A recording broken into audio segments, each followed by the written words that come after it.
ಮನುಷ್ಯ ಎಷ್ಟೇ ತಾನು ಆರೋಗ್ಯವಂತ ಅಂತ ಅಂದ್ಕೊಂಡ್ರು ಆ ಬೇಗುದಿ, ಮನಸ್ಸಿನ ನೆಮ್ಮದಿ, ತಳಮಳ ಅಥವಾ ಪ್ರಶಾಂತತೆ ಇಲ್ಲ ಅಂದರೆ ಆ ಮನುಷ್ಯನ ದಿನವೇ ವ್ಯರ್ಥ. ಎಷ್ಟೋ ಸಂದರ್ಭದಲ್ಲಿ ನಿದ್ದೆ ಹೇಗಿರಬೇಕು ಅಲ್ಲಿಂದ ಶುರು ಆಗುತ್ತೆ. ಮಾನಸಿಕ ಆರೋಗ್ಯ ಯಾವುದೋ ಡಾಕ್ಟ್ರ್ ಹತ್ರ ಹೊಂದೋದಲ್ಲ. ನನ್ನ ವೈಯಕ್ತಿಕ ಅಭಿಮತ ಇದು, ತಪ್ಪಿದರೆ ತಿದ್ದುಪಡಿಗೆ ನಾನು ಸಿದ್ಧನಿದ್ದೇನೆ.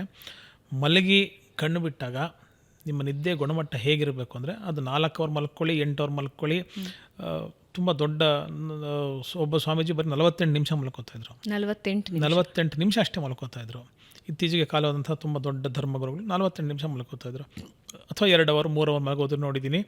ಕಣ್ಣು ಬಿಟ್ಟ ತಕ್ಷಣ ಅಯ್ಯೋ ಲೈಟ್ ಬಿಲ್ ಕಟ್ಟಿಲ್ಲ, ವಾಟರ್ ಬಿಲ್ ಕಟ್ಟಿಲ್ಲ, ಮಗು ಸ್ಕೂಲಿಗೆ ಬಿಡಬೇಕು, ಕಾಲೇಜಲ್ಲಿ ಕೆಲಸ ಇದೆ, ಇವತ್ತು ಹಿಂಗೆ if you are preoccupied, that is not the good way to start your day.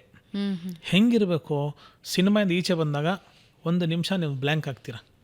ಇವತ್ತು ಸಂಡೇನಾ, ಮಂಡೇನಾ, ಫಸ್ಟ್ ಶೋನಾ, ಸೆಕೆಂಡ್ ಶೋನಾ, ಗಾಡಿಯಲ್ಲಿ ಬಿಟ್ಟಿದ್ದೀನಿ, ಮೆಟ್ರೋಲ್ ಬನ್ನ, ಕ್ಯಾಬಾ, ನನ್ನ ಜೊತೆ ಯಾರಿದೆ, ಇದು ಅರ್ಥ ಮಾಡ್ಕೊಳ್ಳೋಕೆ 2-3 ಸೆಕೆಂಡ್ಸ್ ಬೇಕು. ಯಾಕಂದರೆ ಸಿನಿಮಾಲಿ ಅಷ್ಟು ಮುಳುಗಿರ್ತೀರ. You are part of that entertainment. ಬಂದ ತಕ್ಷಣ 1 ನಿಮಿಷ ಬ್ಲ್ಯಾಂಕ್ ಆಗಿ ಬನ್ನಿ ಈಗ ಸೆಟ್ಲ್ ಆಗ್ತೀನಿ ಅಂತ you will come into the reality. ನಿದ್ದೆ ಎದ್ದಾಗ ನಿಮ್ಗೆ ಈ ಸ್ಟೇಟ್ ಬರಬೇಕು.